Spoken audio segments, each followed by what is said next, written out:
ॐ भूर्भुवः स्वः तत्सवितुर्वरेण्यं भर्गो देवस्य धीमहि धियो यो नः प्रचोदयात्।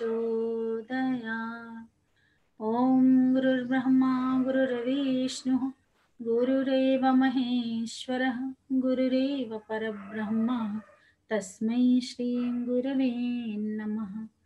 अखण्डमण्डलाकारं व्याप्तं येन चराचरं तत्पदं दर्शितं येन तस्मै श्री गुरवे नमः। मातृवत् लालयित्री च पितृवत् मार्गदर्शिका नमोऽस्तु गुरुसत्तायै श्रद्धा प्रज्ञायुता च या देवी सर्वभूतेषु शक्तिरूपेण संस्थिता नमस्तस्यै नमस्तस्यै नमस्तस्यै नमो नमः।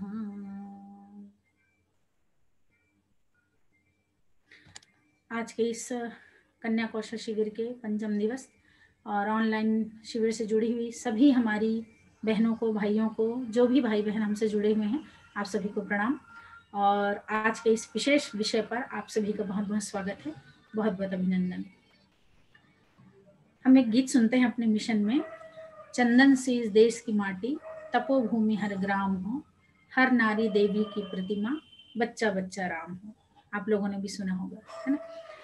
और बच्चा बच्चा राम हो कहने का तात्पर्य हर बालक जो यहाँ जन्म ले रहा है इस धरती पर, हर कोई दिव्य आत्मा के रूप में इस धरती पर जन्म ले।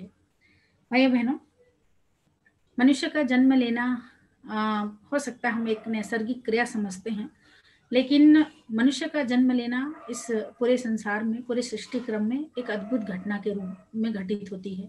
एक शरीर से दूसरे शरीर का निर्माण होना यह निश्चित तौर पर आश्चर्यजनक भी लगता है, और हमारी भारतीय संस्कृति में इसको बहुत गंभीरता से लिया गया है। इस बात को हर मनुष्य जो इस दुनिया में पैदा होता है, भगवान उसे कोई ना कोई उद्देश्य देकर इस दुनिया में भेजते हैं, और हर मनुष्य भी जो इतने 84 लाख योनियों के बाद मनुष्य देह को प्राप्त करता है, निश्चित तौर पर वो इस दुनिया में जब आता है तो एक लक्ष्य, एक संकल्प लेकर आता है।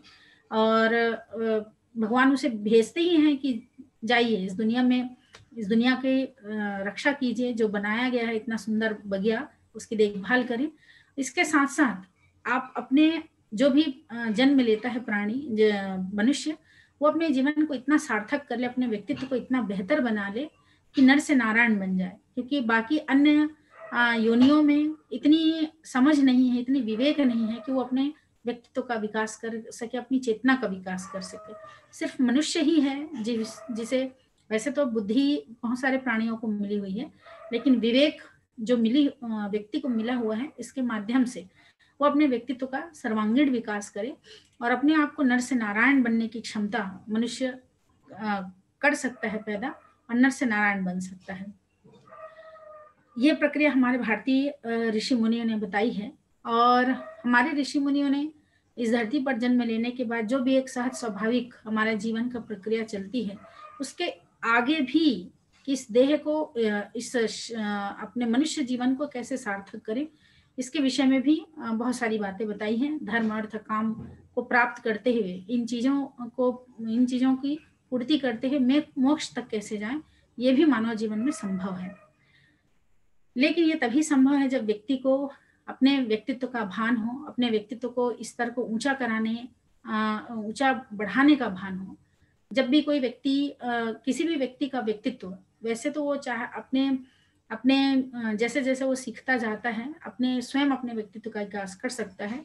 लेकिन अगर इसके हम मूल में जाएं तो किसी भी व्यक्तित्व को गढ़ने की सबसे उत्तम समय यदि कोई है तो वो है गर्भकाल। गर्भकाल में किसी भी व्यक्ति का, कोई भी दिव्य आत्मा जो आ रही है, उसका सर्वांगीण विकास किया जा सकता है गर्भावस्था में। इसे न केवल हमारे ऋषि मुनियों ने बताया है, हमारे अध्यात्म बताता है, बल्कि आज के वैज्ञानिक भी इस तथ्य को स्वीकार करते हैं कि गर्भस्थ शिशु का 80% विकास माता पिता परिवार वालों के हाथ में है। बाकी 20% तो अपना प्रारब्ध और जन्म लेने के बाद वहां के परिवेश से वो सीखता है। मानव जीवन कैसे श्रेष्ठ बने, या हम किसी के व्यक्तित्व को, हमारे अंदर गर्भ में आने वाली दिव्य आत्मा को हम कैसे श्रेष्ठ बना सकते हैं, इसकी भी एक विधा है। हमारे ऋषि मुनियों ने जैसे हमारे जीवन को जीने के लिए हर प्रकार की विधाएं बताई हैं, कैसे जिए, कैसे हमारा आचार व्यवहार हो, कैसे समाज में हमारे क्रियाकलाप हो, हर चीज के बारे में हमें बताया गया है। ठीक उसी प्रकार ये जो अद्भुत प्रक्रिया घटती है इस संसार में, अगर ये न घटे तो सृष्टि का क्रम ही रुक जाए। मानव श्रृंखला को आगे बढ़ाने के लिए ये जो भगवान ने एक अनुपम व्यवस्था बनाई है कि किसी भी नारी के शरीर से एक शिशु का जन्म होता है, एक शरीर से दूसरे शिशु का जन्म होता है, ये बहुत महत्वपूर्ण उपक्रम है। तो हमारे ऋषि मुनियों ने क्या यूं ही बना दिया होगा क्या? नहीं। जब हर चीज को हमको सीखने के लिए हम कला, मतलब हर चीज को हम जब जीवन में सीखते हैं तो मतलब सीखना पड़ता है, कहने का तात्पर्य सीखना पड़ता है। अपने जीवन को श्रेष्ठ बनाने के लिए, अच्छा बनाने के लिए हमको सीखना पड़ता है। जब सामान्य छोटी छोटी विधाओं को हम सीखते हैं तो क्या इतनी बड़ी जो विधा है कि अपने गर्भ से कैसे एक श्रेष्ठ संतति को जन्म दिया जाए, इसकी कोई कला नहीं होगी, कोई विद्या नहीं होगी? बिल्कुल है, इसकी विद्या है, कला है। आवश्यकता बस इस बात को जानने की है। जाने इस विधा को, हम जाने कि कैसे एक नारी श्रेष्ठ संतति को जन्म दे सकती है। आज हम देखते हैं कि विवाह होता है, विवाह होने के बाद संतानोत्पत्ति जैसे एक सामान्य सी प्रक्रिया है, हम इसी रूप में सहज देखते हैं, लेकिन ऐसा नहीं है। विवाह के पश्चात जो एक बहुत महत्वपूर्ण जिम्मेदारी है संतानोत्पत्ति की, ये जिस प्रकार समाज में एक व्यवस्था बनी हुई है विवाह की, अगर विवाह न हो तो समाज में उच्छृंखलता फैल जाए, परिवार जैसी संस्था ही न रहे, है ना। लेकिन इससे भी बड़ी जिम्मेदारी है संतानोत्पत्ति की। बहुत ध्यान से, बहुत सोच समझकर संतति को जन्म दिया जाता है, ताकि न केवल ये धरा धन्य हो, बल्कि हम माता पिता होने का गौरव भी, हम सौभाग्य प्राप्त कर सकें। तो इस विधा को भी हमको जानना चाहिए, और खासकर उन बहनों को जो अभी आने वाले जीवन में, जितनी भी हमारी युवा बहनें हैं, कन्या कौशल में जो भाग ले रही हैं हमारी कन्याएं, इनको आने वाले समय में इस पड़ाव से गुजरना ही है। अभी आप अविवाहित हैं, और इस समय यदि आप इस विधा को जान लें, इस कला को जान लें, तो आपके लिए अति उत्तम है। क्योंकि हम समाज में देखते हैं, अगर मैं आप लोग से पूछूं, या आपके घर में ही जितने हमारी बहनें बैठी हुई हैं, आपकी मान लो कोई दीदी का बच्चा है या आपकी भाभी का बच्चा है, बड़ा शैतान है, बड़ा उद्दंडी है, क्रोधी है मान लो, तो आप क्या करती होंगी उसको देख के? आप अक्सर बोलती होंगी कि बड़ा दिमाग खराब होता है देख के, मेरा जब बच्चा होगा ना तब मैं देखती हूँ, देखना मेरा बच्चा ऐसा बिल्कुल नहीं होगा, ऐसा आप कहती होंगी, है ना। हो सकता है आप मजाक से कहती होंगी, है ना, लेकिन ये अगर आप गंभीरता में जाएं तो बिल्कुल इसको गंभीरता से लेना है। हो सकता है आपने उस समय मजाक में कहा हो, है ना, लेकिन ये गंभीर जब होंगे, जब गंभीर हो जाएंगे, तब आपको समझ में आएगा कि निश्चित तौर पर यदि श्रेष्ठ संतति चाहिए, संस्कारवान संतति चाहिए, तो इसकी एक विधा है जिसको हमको जानना होगा।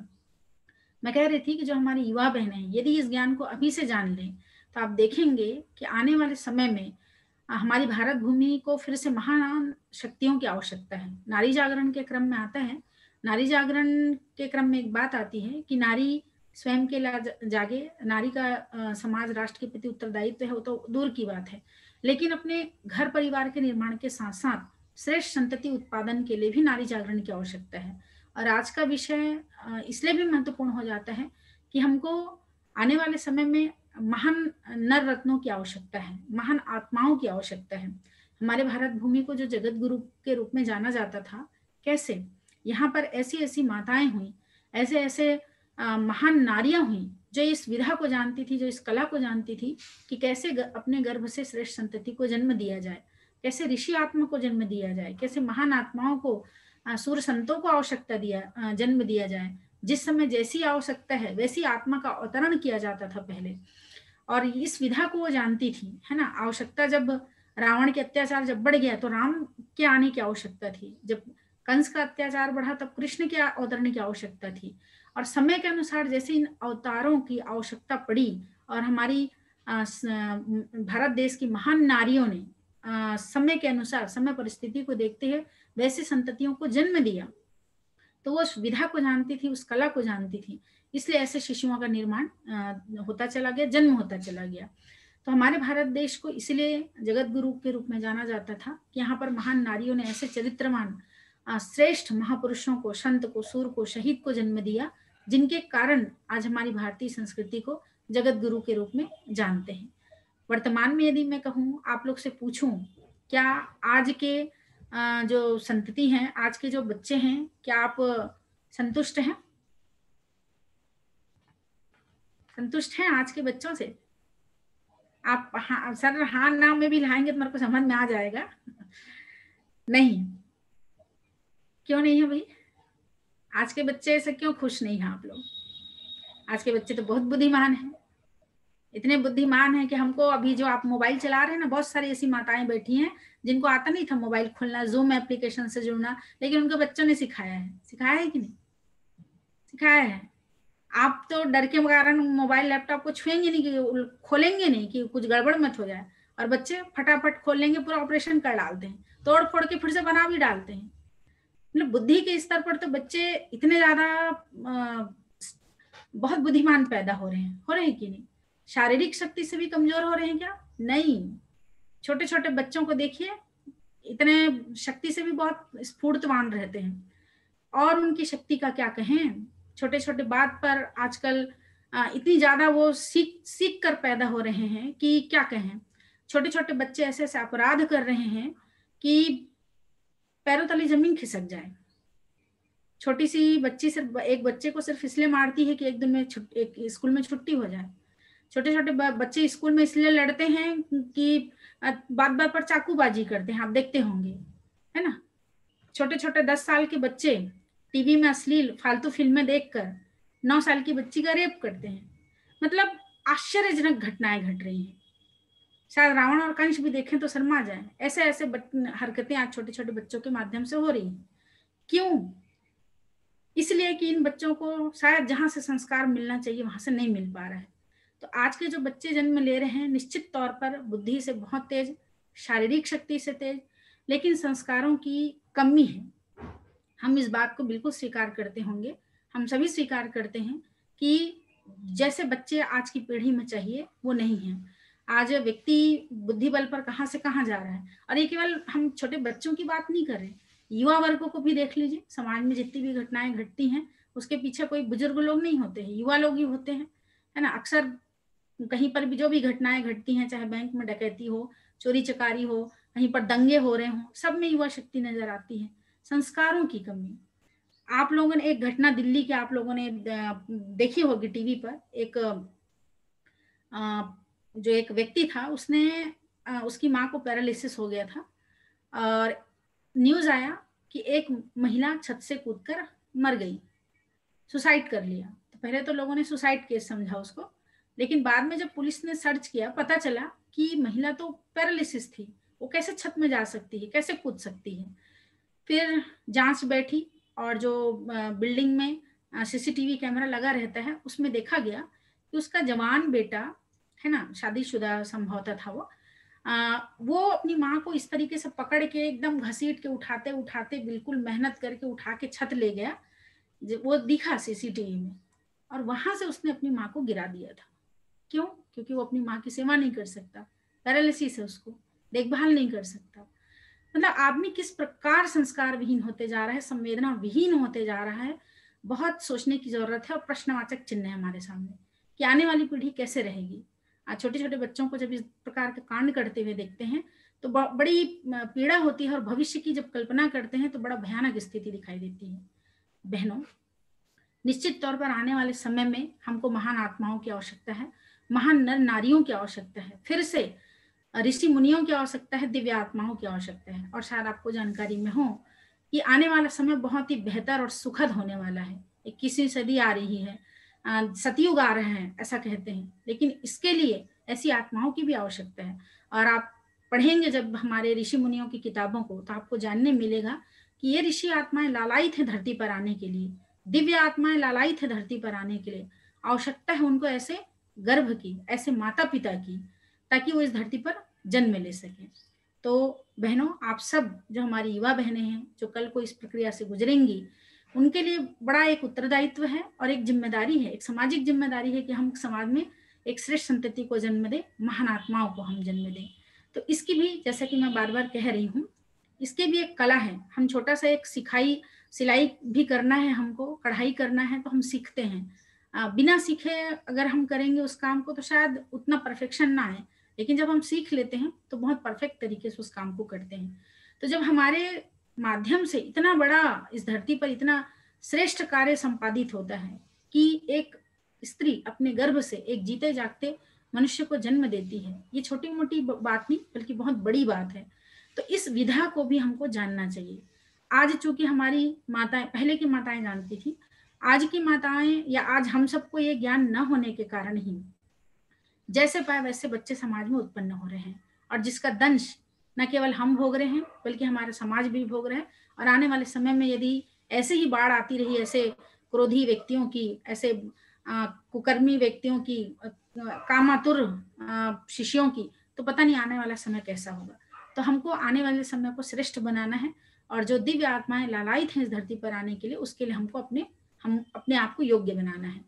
तो बहनों, इसके लिए भी एक विधा है, इसको हम जानेंगे। उससे पहले कुछ और महत्वपूर्ण बातें, जैसे आपका विवाह होता है, किसी भी स्त्री का विवाह, महिला का विवाह होता है, कन्या का विवाह होने के बाद जाती है, और एक सामान्य सी प्रक्रिया, हाँ भाई अब शादी हो गई, बच्चे तो होने ही है, जैसे एक नेचुरल क्रिया है। हाँ, हमने खाना खाया तो पचेगा ही, ठीक है, लेकिन ये वो चीज नहीं कि हमने खाना खाया तो पचेगा, तो ब्लड में ये बनेगा, वो अलग बात है। लेकिन विवाह हो के बाद हम जा रहे हैं, तो बिल्कुल एक सामान्य प्रक्रिया नहीं समझना है कि हम शादी गए अब तो विवाह होने, बच्चे तो होने ही है, क्या तैयारी चाहिए, नहीं, उसके लिए भी प्लानिंग होनी चाहिए, है ना। सबसे पहले तो कोई भी लड़की, जो आप लोग हैं, आप लोग बहुत गंभीरता से समझिएगा। आप ये मत सोचिए हम युवा बहनें हैं, ये विषय हमारे बीच क्यों रखा गया है, क्योंकि आप गुजरेंगे इस प्रक्रिया से, इसलिए आपको कहा जा रहा है। जब आपका भी विवाह हो तो सबसे पहले हमारे मन में, या कोई भी यहाँ पर विवाहित स्त्री बैठी है जिनका अभी विवाह हुआ है या माँ बनना चाहती हो, तो सबसे पहले हमारे मन में एक प्रश्न आना चाहिए कि मुझे संतान क्यों चाहिए, क्यों चाहिए रहता है संतान। अभी तो बातें नहीं हो सकती आपसे, सबको खोल के बातचीत करना संभव नहीं है ना। आपका जवाब शायद होगा कि भाई माता पिता हमको कहलाना है, वंश को आगे बढ़ाना है ना। या फिर और मतलब बहुत सारी बातें हो सकती हैं कि वंश आगे बढ़ेगा, हमको माता पिता का सुख भोगना है ना। ये सारी बातें आप लोग कह सकते हैं, हो सकता है। तो केवल यही एक कारण नहीं है, यही एक कारण नहीं हो सकता है कि मुझे संतान क्यों चाहिए, है ना। तो सबसे पहले तो अपने आप में प्रश्न जरूर हो कि संतान क्यों चाहिए। संतान इसलिए भी चाहिए, ठीक है, मैं माता पिता बनने का सौभाग्य प्राप्त करना चाहती हूँ, ये भी ठीक है, वंश परंपरा को आगे बढ़ाना है, ये भी ठीक है। उसके बाद एक और बात जरूर हमारे दिमाग में आनी चाहिए कि मुझे एक श्रेष्ठ संतति को जन्म देना है, न केवल अपने लिए बल्कि मेरे समाज को चाहिए, मेरे समाज को आवश्यकता है, मेरे राष्ट्र को आवश्यकता है विवेकानंद की, मेरे राष्ट्र की आवश्यकता है शहीदों की, सूर की, महापुरुषों की। ये भाव हमारे मन में आना चाहिए, तब तो ठीक है। वरना ऐसे बहुत सारे दंपत्ति हैं जिनके संतान नहीं होते, हम किसी को भी गोद लेकर भी पाल सकते हैं, है ना, ऐसी बात नहीं है। तो एक प्रश्न हमारे मन में उठना चाहिए, तब तो मैं संतान लाऊं एक सार्थक, क्योंकि ऐसे तो रोज संतान पैदा हो रहे हैं, कोई दिक्कत नहीं है कि आप ही हम ही और संतान पैदा करेंगे, धरती का और पॉपुलेशन बढ़ाएंगे, या फिर और अगर ऊट पटांग संतान आ गई तो और दुष्ट दुष्ट दुरात्माओं की भीड़ बढ़ेगी, और कुछ नहीं। तो सबसे पहला क्वेश्चन जरूर हो कि मुझे संतान क्यों चाहिए। फिर दूसरे नंबर पर बात आती है, बहुत मैं स्टेप बाय स्टेप बताते जाऊंगी, आप बहुत गंभीरता से सुनिएगा इसको। फिर बात आती है, अब जब संतान क्यों चाहिए हमको तय हो गया कि मुझे न केवल अपने लिए बल्कि मेरे घर परिवार के लिए, मेरी वंश परंपरा को आगे बढ़ाने के लिए, और मेरी भारतीय संस्कृति को, मेरे भारत देश को या इस धरती को आवश्यकता है महापुरुषों की, इसलिए मुझे संतान चाहिए। ये हम डिसाइड कर लेते हैं, फिर आगे बढ़ते हैं। अब मुझे कैसी संतान चाहिए, संतान चाहिए वहां तक ठीक है। अब दूसरा प्रश्न आना चाहिए कि कैसी संतान चाहिए। ये जरूर क्वेश्चन है, गोरा नारा चाहिए, मोटा ताजा चाहिए, हिष्ट पुष्ट चाहिए, बिल्कुल मेरे जैसा दिखने वाला चाहिए, कैसा चाहिए, राम जैसा चाहिए, रावण जैसा चाहिए, कृष्ण जैसा चाहिए, कंस जैसा चाहिए, आतंकवादी जैसा चाहिए कि महापुरुषों जैसा चाहिए। एक क्वेश्चन हो, कैसी संतान चाहिए। और आज संभव है बहनों, आज ये विज्ञान भी सिद्ध करता है कि आप जैसा चाहते हैं वैसी संतान आप अपने गर्भ से जन्म दे सकते हैं। ये 100% सही है। पहले भी ये होता आया है और आज पुनः जो इस विधा को जान रही हैं वो अपने गर्भ से ऐसे शिशुओं को जन्म दे रही है। तो ये दूसरा प्रश्न होना चाहिए कि मुझे कैसी संतान चाहिए। ये डिमांड रख सकती हैं आप भगवान से कि मुझे कैसी संतान चाहिए।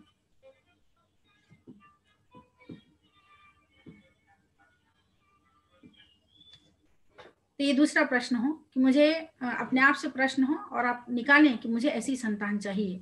अब जब हमने सोच लिया कि मुझे ऐसी संतान चाहिए, दिव्य आत्मा वाली संतान चाहिए, आपके अंदर बढ़िया गुण है तो वैसी संतान चाहिए, आपके पतिदेव बहुत बढ़िया है तो वैसी संतान, जो आपने सोचा है, ठीक है, या आपको राम जैसा चाहिए, कृष्ण जैसा चाहिए, कैसा चाहिए, आपने सोच लिया, उसके बाद की फिर तैयारी शुरू होती है।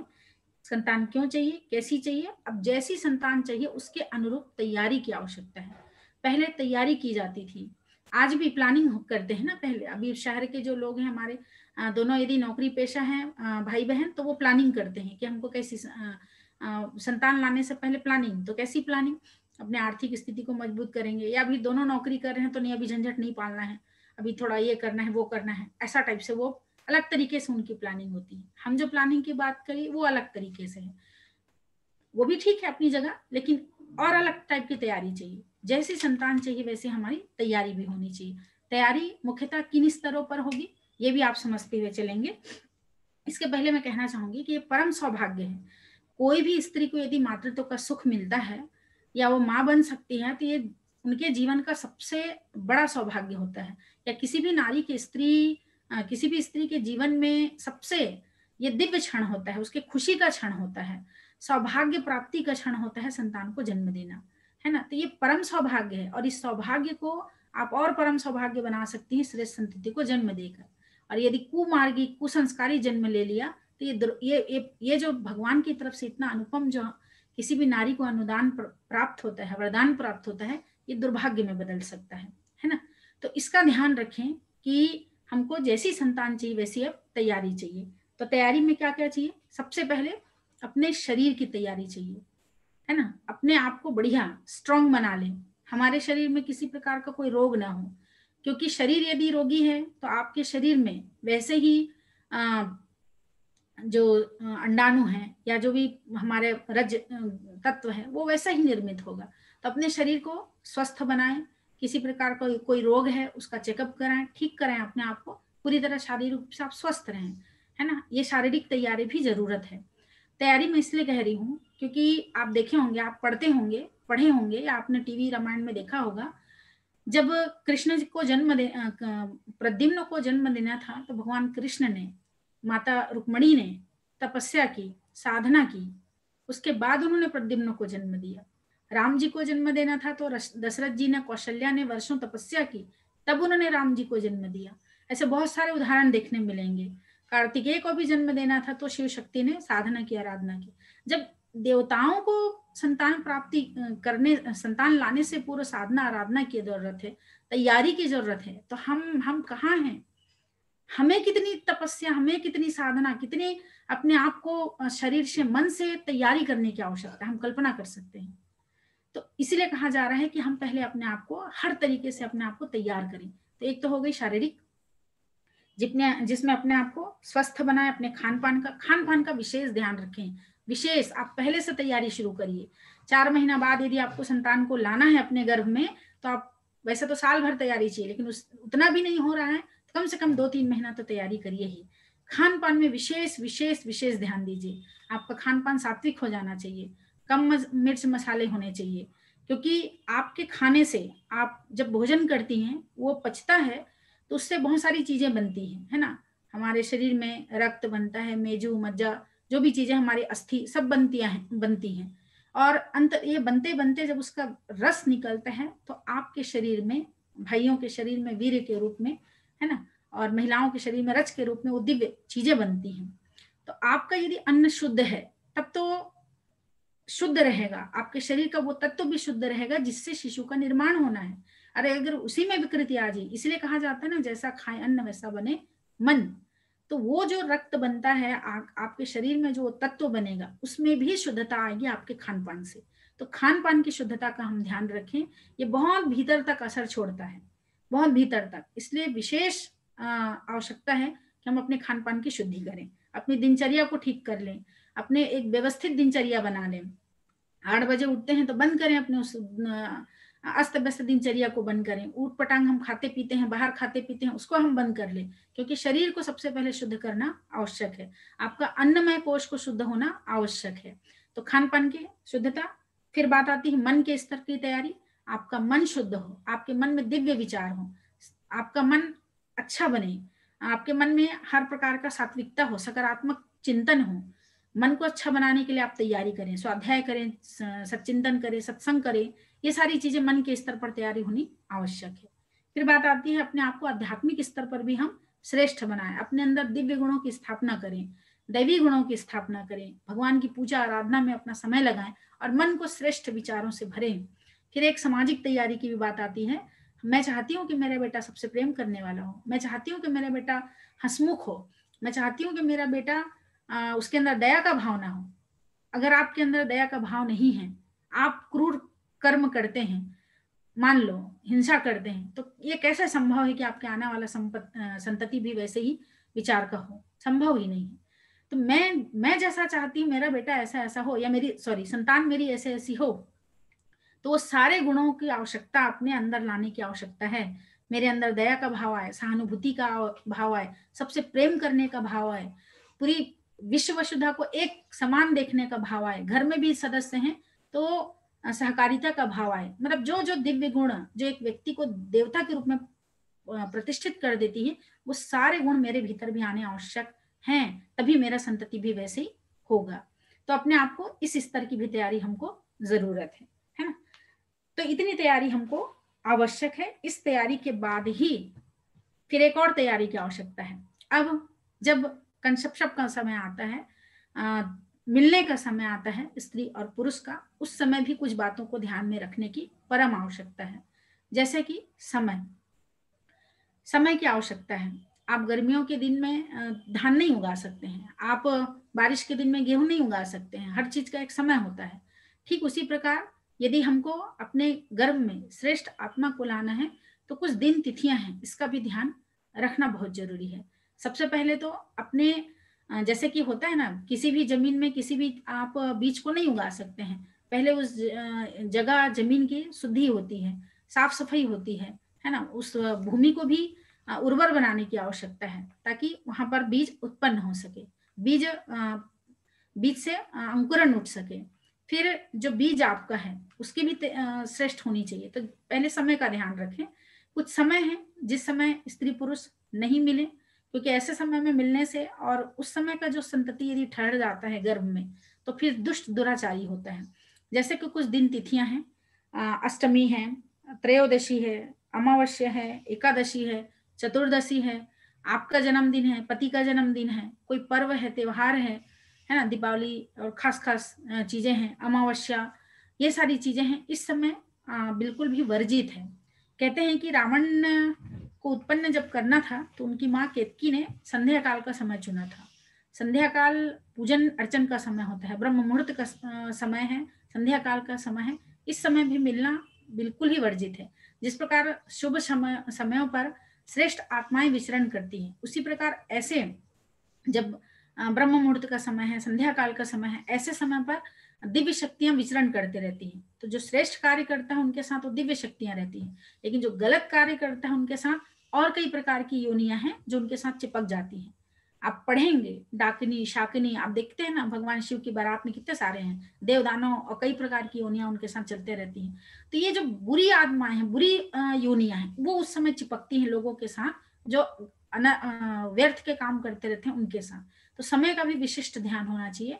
और कहते हैं कि उसी समय संध्या काल के समय ही केतसी ने प्रस्ताव रखा श्रवा ऋषि से, और चूंकि वो चाहती थी कि मेरा पुत्र ऐसा हो जो ज्ञानी भी हो, शरीर से भी शक्तिशाली हो, मतलब सर्वगुण संपन्न हो, इसलिए उन्होंने ऋषि से भी विवाह किया और उनसे ही प्रणय निवेदन किया।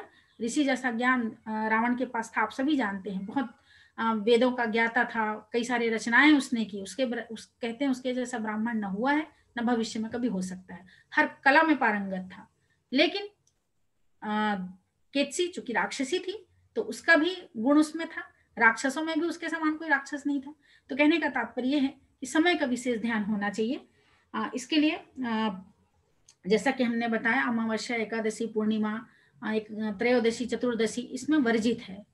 कुछ नक्षत्र हैं, रोहिणी नक्षत्र है, मूल नक्षत्र है, इसमें भी नहीं होना चाहिए, स्त्री पुरुष का मिलन नहीं होना चाहिए, कंसेप्शन नहीं होना चाहिए, वरना फिर वो ऐसी बुरी आत्माएं उस समय आपके घर में प्रवेश कर सकती हैं, इसका ध्यान रखें। फिर दूसरी बात आती है भाव की, हम किस भाव से मिल रहे हैं, ये बहुत बहुत जरूरी है। जैसा भाव वैसा प्रभाव, और इसका प्रत्यक्ष उदाहरण आज हम देख सकते हैं। काम भोग की लोलुपता वश यदि मिलते हैं तो वैसा ही शिशु जन्म लेता है, वैसी ही आत्मा आती है, कामातुर। आज देख लीजिए छोटे छोटे बच्चों में इतनी ज्यादा ये चीजें, ठीक है आज मल्टीमीडिया आ गई है, इतना सारा इंटरनेट आ गया है, फ्री में इंटरनेट उपलब्ध है, सब देख देख कर सीख रहे हैं, तो ठीक है अपनी जगह, लेकिन कहीं ना कहीं वहां पर भी असर डालता है कि हम किस भाव से मिल रहे हैं और वैसे ही भाव से वो संतति आ रही है, तो वहां पर भी बहुत 50% वो भी मायने रखता है। इसलिए जब कंसेप्शन का समय है, कंसीड करने का समय, उस समय बिल्कुल शुद्ध भाव होने चाहिए, श्रेष्ठ भाव हमारे भीतर होने चाहिए, शारीरिक सुख भोग का भाव नहीं होना चाहिए, इसका भी विशेष ध्यान रखें। और इसका उदाहरण आप महाभारत की घटना से देख सकते हैं, जिसमें अंबिका और अंबालिका, आप जानते हैं कि ये 3 बहनें थी, 2 का विवाह विचित्रवीर्य से हुआ, लेकिन विचित्रवीर्य की असमय मृत्यु हो जाने के कारण सत्यवती ने अपने बड़े पुत्र को बुलाया, वेद व्यास जी को, क्योंकि उस पहले नियोग प्रथा चलती थी, जब वंश परंपरा को आगे बढ़ाना है और यदि पति की मृत्यु हो जाए तो नियोग प्रथा के तहत, ये सामाजिक नियम था, कोई इसमें दोष नहीं था, वंश को आगे बढ़ाना है तो उसके लिए ये प्रथा थी, तो उन्होंने वेद व्यास को बुलाया। और आप जानती हैं कि सत्यवती को बहुत हड़बड़ी थी, वो चाहती थी कि जल्दी से जल्दी संतान आ जाए मेरे वंश को आगे बढ़ाने के लिए। उन्होंने अम्बे को भेजा, अंबिका को भेजा। अंबिका तो ऋषि मुनि को जब उसका देखी रूप को वेद व्यास जी का, तो एकदम भय के कारण वो पीली पड़ गई। अब पीली पड़ गई और तब वेद व्यास ने कहा भी, नहीं पहले तो अंबिका गई, फिर उसका अंबालिका गई, तो वो देखी पहले वाली तो पीली, डर के कारण घबरा गई, पीली पड़ गई, है ना, और जो दूसरी अंबिका गई वो तो डर के कारण आंखें ही बंद कर ली। तो फिर वेद व्यास जी ने कहा भी कि पहला जो पुत्र होगा अंबिका का, अंबिका का वो शरीर से उतना स्वस्थ नहीं रहेगा, कमजोर होगा, है ना। तो आप जानते हैं पांडु हुआ उसका पुत्र, फिर जिन्होंने आंखें बंद कर ली उसका पुत्र धृतराष्ट्र पैदा हुआ, बताया वेद व्यास जी ने वो उसका पुत्र अंधा होगा। तो फिर चिंता हो गई सत्यवती को, तो उन्होंने फिर से अपनी बहुओं को भेजा वेद व्यास के पास, लेकिन वो दोनों के दोनों नहीं गई, डर के कारण उन्होंने अपनी दासी को भेज दिया। और जब दासी को ये पता चला कि वेद व्यास जैसा, जिसको भगवान कहते हैं, भगवान वेद व्यास, उनका अंश मेरे भीतर आने वाला है, तो इतने शुद्ध और परम भाव से उनके सामने उपस्थित हो गई, और खुशी के कारण कि खुशी और दिव्य, उनके अंदर का दिव्य अंश मेरे भीतर आने वाला है, तो इस भाव से वो उनके सामने बैठी, और आप जानते हैं कि विदुर उनके घर उत्पन्न हुआ है। तो कहने का तात्पर्य भाव बहुत बहुत महत्वपूर्ण है। आप गीता पढ़ते होंगे तो गीता में भी पढ़िएगा, अध्याय 10 श्लोक नंबर 28वां, उसमें भगवान श्री कृष्ण ने कहा है कि शास्त्रोक्त रीति से उच्च भाव से यदि पति पत्नी मिलते हैं तो वहां पर स्वयं में काम हो। ये छोटी मोटी बात है क्या? बहुत बड़ी बात है, और हम कितना इसको समझ पाते हैं। मतलब उच्च भाव से यदि हमारे मन में दिव्य भाव है कि मुझे ऋषि आत्मा चाहिए, अपने गर्भ में दिव्य आत्मा चाहिए, ये भाव लेकर यदि आप कोई व्यक्ति मिलता है तो भगवान श्री कृष्ण वहां स्वयं में, ये बहुत बड़ी बात है और इसको हम सबको ध्यान में रखना चाहिए। तो ये कुछ तैयारियां हैं जिसकी तैयारी के साथ फिर आगे गर्भधान होता है। फिर यहीं पर एक और बात आती है चॉइस की, कि आप कैसा चॉइस, कैसी संतान चाहिए। 100% आपको जैसी संतान चाहिए वैसी संतान आप आह्वान कर सकते हैं। आपको ऋषि आत्मा चाहिए, देव आत्मा चाहिए, आप बुला सकते हैं, और ये संभव है। आप ऐसा नहीं कि भगवान तो दे रहा है भाई जो भी दे दे, ऐसा नहीं, ऐसा नहीं है। आपको जैसी चाहिए वैसी संतान मिल सकती है। आप सब बहनें हैं, आप अभी जाती होंगी मान लो कपड़ा खरीदने के लिए, आप जाती हैं सलवार सूट खरीदने जाएंगी, अभी मान लो शादी ब्याह कर समय फिर से आने वाला है अप्रैल में, आपको बढ़िया घाघरा चोली चाहिए शादी के लिए, तो आप जाएंगी, आप पहले पूछेंगे दुकान वाले को कि भैया घाघरा चोली दिखाना है, तो ठीक है, तो बस वो दिखाएगा और ऐसे पकड़ के ले आएंगे क्या? नहीं, आप बोलेंगे, वो सामने वाला पूछेगा कि कितने में चाहिए आपकी, कितना बजट क्या है, आप बजट बताएंगी, 1,000 का मुझे चाहिए, तो वो निकाल के रख देगा और आप पकड़ के आ जाएंगी क्या? नहीं, आप पहले 1,000 में जितना भी आता है उस बजट के अनुसार आप देखेंगी, 10 ठो देखेंगी, 50 ठो देखेंगी, उसमें से फिर एक छांटेंगी, और छांट के भी बोलेंगे कि भैया कुछ कम नहीं हो सकता क्या, थोड़ा सा कम कर दीजिए, ये भी तो बोलेंगे, मोल भाव करेंगे कि नहीं, और जो पसंद आएगा उसको आप फिर खरीद के लाती हैं। ऐसा नहीं कि गए 1,000 का दिखाया और पकड़ के आ गए, ऐसा नहीं, आप छांटती हैं और मन पसंद अपना लेके आती हैं। ठीक उसी प्रकार ऐसा नहीं है कि भाई अब तो मैंने गर्भ धारण के लिए भगवान जो भी दे दे भगवान, ऐसा नहीं है। आप आह्वान कर सकती हैं कि हे भगवान, मैं इस पवित्र भाव से इस क्रिया में भाग ले रही हूँ और मुझे अपने गर्भ में दिव्य आत्मा ही चाहिए। यदि जितनी भी तैयारी मैंने पूर्व में बताई उतनी तैयारी के साथ यदि आप इस क्रिया में निमग्न होती हैं तो आप मान कर चलिए आपके अंदर वैसे ही दिव्य आत्मा का अवतरण होगा। बस उस भाव से आपको मिलना है, उस भाव, आपका वो भाव प्रबल रहना चाहिए। तो निश्चित है बहनों, जो ऋषि आत्माएं लालायित हैं इस धरती पर आने के लिए, क्योंकि आपने पूरी तैयारी कर रखी है, आप शारीरिक रूप से, मानसिक रूप से, आध्यात्मिक रूप से, हर तरीके से आपने अपने आप को परिपुष्ट कर लिया है, तो आप मान कर चलिए कि वो दिव्य आत्मा, उनको तो सारी चीजें पता है ना, ब्रह्मांड में वो विचरण कर रही हैं और खोज रही हैं, ऐसा गर्भ खोज रही हैं, लेकिन ये दुर्भाग्य है कि गर्भ नहीं मिल पा रहा है। लेकिन आपने यदि अपनी पूरी तैयारी करके रखी है तो निश्चित आपके गर्भ में वो आत्मा प्रवेश करेगी। तो ये आपके हाथ में है कि मुझे कैसा शिशु चाहिए। आज विदेशों में लोगों को खिलाड़ी चाहिए, पेंटर चाहिए और बहुत सारी चीजें चाहिए उनको, तो वैसे ही इंजीनियर चाहिए, तो उसी स्तर की तैयारी कर रही हैं। लेकिन हमारे भारत भूमि की सोच कुछ और रहती है, यहाँ की नारियों की, वो सभी गुण रहे उसमें, लेकिन साथ ही साथ वो दिव्य गुण वाला व्यक्ति हो। दिव्यता को लेकर हम चलते हैं हमेशा, है ना, न अपने बारे में नहीं सोचते। हमारे यहाँ के लोग समाज और राष्ट्र को प्रथम क्रम में रखते हैं। तो इस भाव से यदि आप मिलते हैं और ऐसी भाव की आत्मा यदि आप बुलाते हैं तो निश्चित तौर पर आपके गर्भ में ऐसी संतान आएगी। इतनी तैयारी होने के बाद बहनों, अब बात आती है, अब ये जब आपके गर्भ में आ गया शिशु, आपका गर्भ ठहर गया, तब ये 9 महीने का जो क्रम चलेगा, इसमें भी बहुत सारी बातें हैं। चलो, हो सकता है आप अपनी तैयारी नहीं कर पाए किसी कारण से, हो सकता है आप कंसीड करते समय भाव नहीं रख पाए, कोई बात नहीं, चूक गए, हमको ज्ञान नहीं था, कोई दिक्कत नहीं। लेकिन अब जब शिशु आपके गर्भ में आ चुका है तो 9 महीना आपके हाथ में है, अभी भी बहुत बड़ा समय आपके हाथ में है कि आप अपने गर्भस्थ शिशु को जैसा चाहिए वैसा ज्ञान आप दे सकती हैं, उनका ग्रहण कर सकती हैं। जिस प्रकार ये उदाहरण बार बार दिया जाता है कि जैसा मिट्टी का सांचा होगा वैसे ही संतान निकलेगी, ठीक वैसे ही आपका गर्भ भी एक सांचे का काम करता है, और उस सांचे में आप जैसे शिशु को ढालेंगी वैसे ही स्वरूप को लेकर वो उत्पन्न होगा। तो ये संभव है ना। तो अब 9 महीने में कैसे कैसे हम क्या क्या तैयारी कर सकते हैं, इन 9 महीने में क्या क्या बातों का हम ध्यान रखें, आइए इसे हम पावर पॉइंट से समझने का प्रयास करते हैं। आप बहुत ध्यान से समझते जाइएगा बातों को।